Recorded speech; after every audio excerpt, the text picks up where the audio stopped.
Welcome to DK videos. आज हम सनचैन book में से हामिद खान पाठ का अध्ययन करेंगे।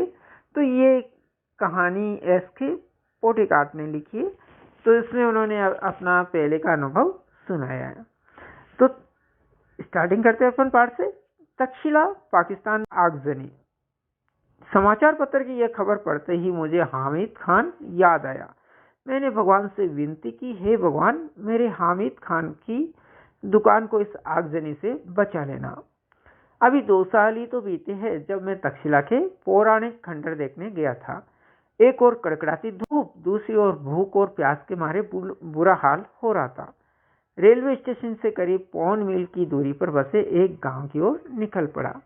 तो देखिए, यानी कि पाकिस्तान में तक्षशिला, जो पहले भारत में था, एक बहुत फेमस विश्वविद्यालय है जहाँ विदेशों से लोग पढ़ने के लिए आते थे। तो वहाँ आगजनी यानी कि दुकानों में आग जलाने की खबर पढ़कर उन लेखक को हामिद खान की याद आई थी। तो अब आगे देखते हैं अपन। हस्तरेखाओं के समान फैली गलियों से भरा तंग बाजार, जहाँ कहीं नजर पड़ी धुआं, मच्छर और गंदगी से भरी जगह ही दिखी। कहीं कहीं तो सड़े हुए चमड़े की बदबू ने स्वागत किया।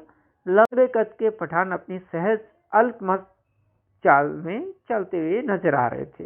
यानी कि जो बाजार जहाँ लेखक चल रहा था वो एक तंग बाजार था, छोटा बाजार था जिसमें गलियां बहुत सारी थी और चारों तरफ गंदगी गंदगी नजर आ रही थी उसको।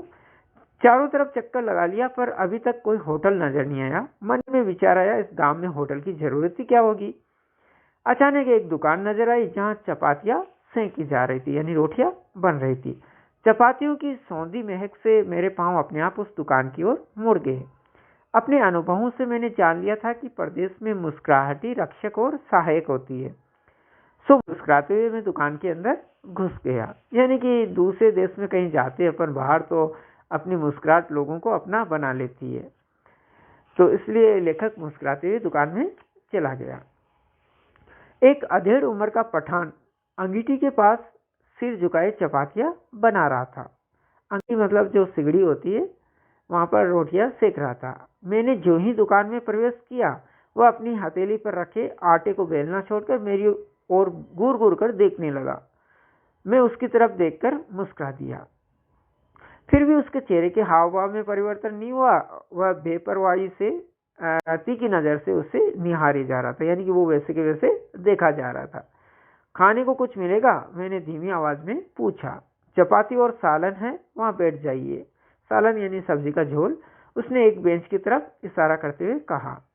मैं बेंच पर बैठकर रुमाल से हवा करने लगा। मैंने दुकान के भीतर झांक कर देखा।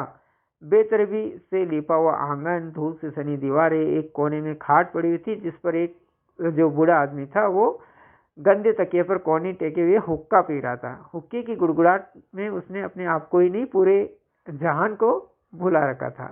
यानी कि पूरी दुनिया को भूलकर वो हुक्का पीने में मस्त हो रखा था। और दुकान ऐसे ही लगी रही थी जैसे मतलब कोई काश नहीं उसको। तो भाईजान, आप कहाँ के रहने वाले हैं?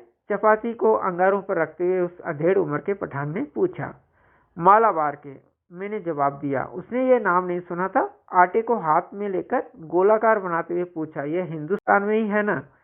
हाँ, भारत के दक्षिणी छोर, मद्रास के आगे, यानी कि दक्षिणी किनारे के आगे। क्या आप हिंदू हैं? हाँ, एक हिंदू घर में जन्म लिया है। उसने एक फीकी मुस्कुराहट के साथ फिर पूछा, आप मुसलमानी होटल में खाना खाएंगे? मुसलमान यानी मुसलमान की होटल में। क्यों नहीं, हमारे यहाँ तो अगर बढ़िया चाय पीनी हो या बढ़िया पुलाव खाना हो तो लोग बेखटके मुसलमानी होटल में जाया करते, यानी कि बिना किसी झिझक के। वह मेरी बात पर विश्वास नहीं कर पाया। मैंने उसे गर्व के साथ बताया, हमारे यहाँ हिंदू मुसलमान में कोई फर्क नहीं, सब मिलजुल कर रहते। भारत में मुसलमानों ने जिस पहली मस्जिद का निर्माण किया था वह हमारे ही राज्य के एक स्थान कोडुगलूर में है। हमारे यहाँ हिंदू मुसलमानों के बीच दंगे नहीं के बराबर होते। उसने मेरी बात को बहुत ही ध्यानपूर्वक सुनकर कहा, काश मैं भी आपके मुल्क में आकर ये सब अपनी आंखों से देख सकता। यानी उसको यकीन नहीं हो रहा था कि जो लेखक कह रहा है वो सच है, क्योंकि उधर उनके पाकिस्तान में ऐसा नहीं था। वहाँ हमेशा हिंदू मुसलमानों के बीच झगड़े होते रहते थे। क्या आपको मेरी बात पर विश्वास नहीं होता? मैंने पूछा।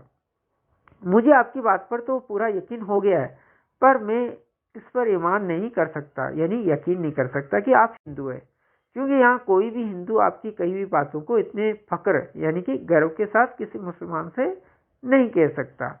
उसकी नज़र में हम आतताइयों की औलादे यानी कि हम शैतानों की औलादे हैं। हमें इस हालात में अपनी आन के लिए लड़ना पड़ता है, यही हमारी नियति है। उसकी सच्चाई कूट कूट कर भरी थी। आपका शुभ नाम? मैंने पूछा। हामिद खान। वो जो चारपाई पर बैठे हैं वो मेरे अब्बा जान है। अच्छा, आप 10 मिनट तक इंतजार कीजिए, सालन अभी पक रहा है। मैं इंतजार करने लगा। अरे ओ अब्दुल, हामिद खान ने जोर से आवाज लगाई। एक छोकरा दौड़ता हुआ आया जो आंगन में चटाई बिछाकर लाल मिर्च सुखा रहा था। हामिद ने पश्तो भाषा में कुछ आदेश दिया। वह दुकान के पिछवाड़े की तरफ भागा। पश्तो यानी कि एक भाषा का नाम है। तो वो दुकान के पीछे की ओर भागा। भाईजान, जालिमों की इस दुनिया में शैतान भी लुक छिप कर चलता है। किसी पर धौंस जमाकर या मजबूर करके हम प्यार मोल नहीं ले सकते। आप ईमान से मोहब्बत के नाते मेरे होटल में खाना खाने आए। ऐसी ईमानदारी और मोहब्बत का असर मेरे दिल में क्यों न पड़े।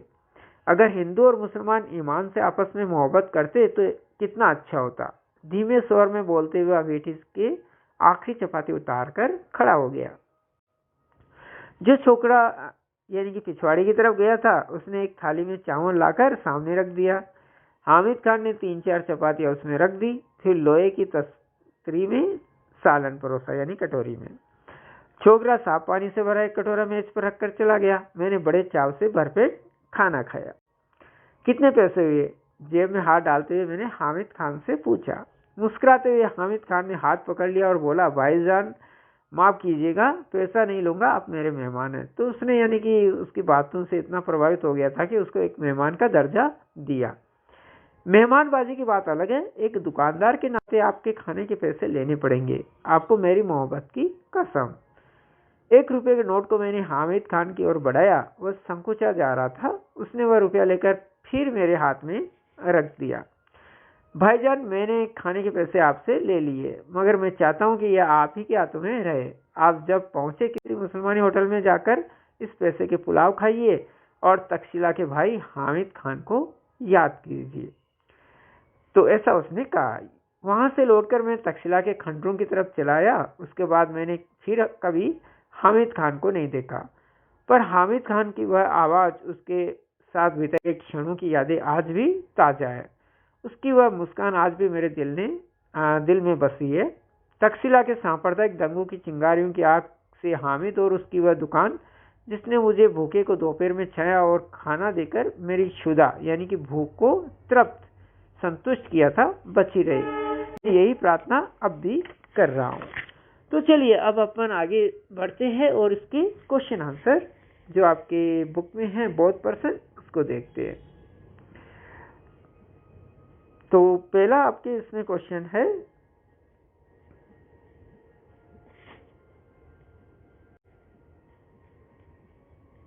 लेखक का परिचय हामिद खान से किन परिस्थितियों में हुआ?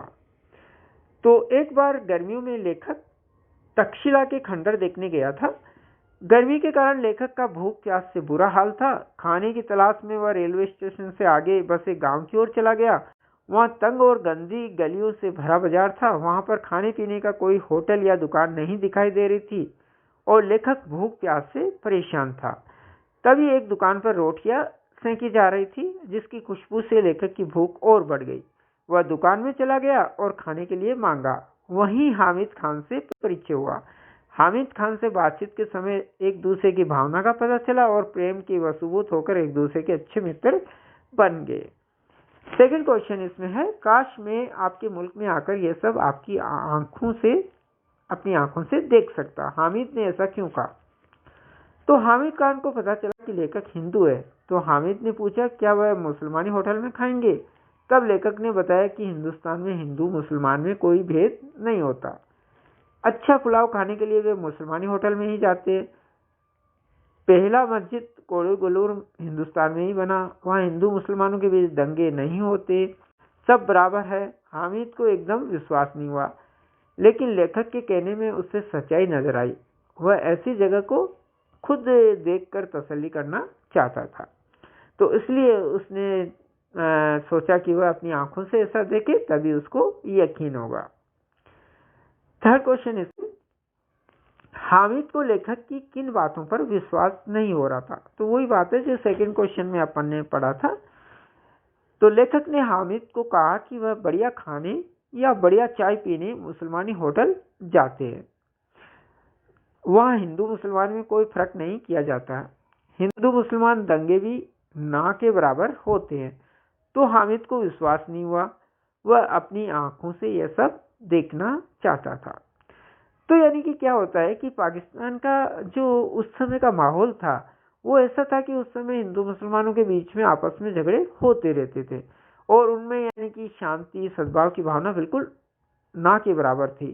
तो जब लेखक ने अपने देश का हाल उसको बताया कि हमारे तो ऐसा होता है, लोग प्यार से रहते हैं और लोग मुसलमानी होटल में भी खाना खाने के लिए जाते हैं हिंदू लोग, तो उसको वास्तव में यकीन नहीं हुआ। वो सोचा कि ये कोई मतलब कल्पना से परे बात हो, तो इसलिए वो उस पर विश्वास नहीं कर पा रहा था।